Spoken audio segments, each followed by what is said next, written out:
News. Congress party senior నాయకులు మాజీ మంత్రి జీవన్ రెడ్డిని బుజ్జగించేందుకు అధిష్టానం రంగంలోకి దిగింది. పార్టీ హైకమాండ్ ఆదేశాల మేరకు ఏఐసీసీ సభ్యులు కత్తి వెంకటస్వామి జగిత్యాలలోని జీవన్ రెడ్డి నివాసానికి చేరుకున్నారు. అయితే సుమారు గంటకు పైగా వీరిద్దరి మధ్య రహస్య చర్చలు జరిగాయి. పార్టీలో జరుగుతున్న పరిణామాలపై జీవన్ రెడ్డి తీవ్ర అసంతృప్తితో ఉన్న నేపథ్యంలో అధిష్టానం మధ్యవర్తిగా కత్తి వెంకటస్వామిని పంపినట్లు తెలుస్తోంది. ఈ భేటీలో జీవన్ రెడ్డి తన మనసులోని ఆవేదనను, పార్టీలో తనకు ఎదురవుతున్న ఇబ్బందులను దూత ముందు ఉంచినట్లుగా సమాచారం.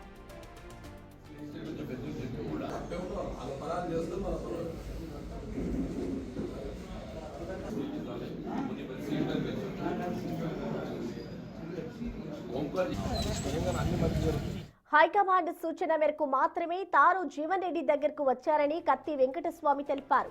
40 సంవత్సరాల రాజకీయ అనుభవం ఉన్న జీవన్ రెడ్డి లాంటి గొప్ప నాయకుడిని కాంగ్రెస్ పార్టీ ఎట్టి పరిస్థితుల్లోనూ కోల్పోదని అన్నారు. ప్రస్తుతం జీవన్ రెడ్డి ఎంతో ఆవేదనతో ఉన్నారని, ఆయన వ్యక్తం చేసిన అంశాలను, చర్చించిన విషయాలను వెంటనే అధిష్టానం దృష్టికి తీసుకెళ్తారని తెలిపారు. చివరి నిమిషంలో ఏదైనా జరగవచ్చునంటూ ఆయన చేసిన వ్యాఖ్యలు ఇప్పుడు రాజకీయ వర్గాల్లో ఆసక్తిని రేకెత్తిస్తున్నాయి. ఈ భేటీకి సంబంధించిన మరింత సమాచారాన్ని మా ప్రతినిధి శ్రీనివాస్ అందిస్తారు. శ్రీనివాస్.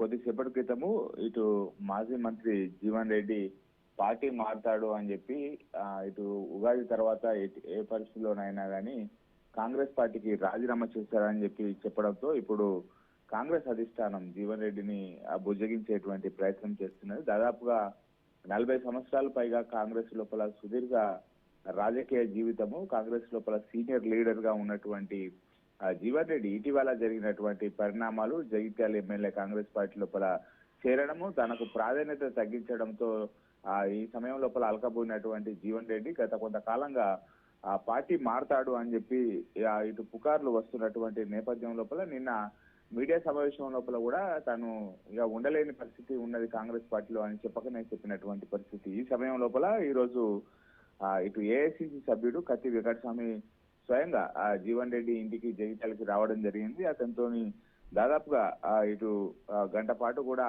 భేటయ్యి ఏదైతే కాంగ్రెస్ అధిష్టానం సూచించినటువంటి పలు విషయాలను కూడా జీవన్ రెడ్డితో చెప్పడం కూడా జరిగింది. ఈ నేపథ్యం లోపల జీవన్ రెడ్డి కూడా ఇటీవల జరుగుతున్నటువంటి పరిణామాలు, తను కాంగ్రెస్ పార్టీ లోపల పడుతున్నటువంటి అవమానాలన్నింటినీ కూడా ఇటు కత్తి వెంకటస్వామికి వివరించడం కూడా జరిగింది. ఈ నేపథ్యం లోపలనే మొత్తం విషయాలను కూడా ఇటు ఏదైతే అధిష్టానానికి చెప్తానని చెప్పి చెప్పడం కూడా జరిగింది. ఈ నేపథ్యం లోపల అత్యంత సీనియర్ నేత జీవన్ రెడ్డిని కాంగ్రెస్ పార్టీ ఎట్టి పరిస్థితి లోపల కూడా పోగొట్టుకోదు అని చెప్పి నిన్న శ్రీధర్ బాబు కూడా ఇటు హైదరాబాద్ లోపల పేర్కొన్నటువంటి నేపథ్యం లోపల ఈ రోజు కత్తి వెంకటస్వామి జీవన్ రెడ్డితో భేటీ కావడం ప్రాధాన్యత సంతరించుకున్నటువంటి పరిస్థితి కనబడుతుంది. అయితే జీవన్ రెడ్డి ఎంతో ఆవేదనతో ఉన్నాడు. ఈ నిమిషం లోపల ఏదైనా జరగవచ్చు అని చెప్పి అయితే కత్తి వెంకటస్వామి చెప్పినటువంటి పరిస్థితి. అయితే ఆవేదన, మనోవేదన అర్థం చేసుకోవాలని చెప్పి ఇప్పటికే కాంగ్రెస్ పార్టీకి పలుమార్లు కూడా సూచించినటువంటి నేపథ్యం లోపల ఇప్పుడు ఈ మొత్తం విషయాన్ని కూడా కాంగ్రెస్ అధిష్టానానికి చెప్పి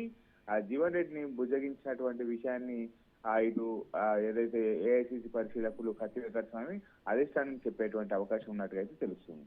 ఓకే శ్రీనివాస్, థ్యాంక్ యూ.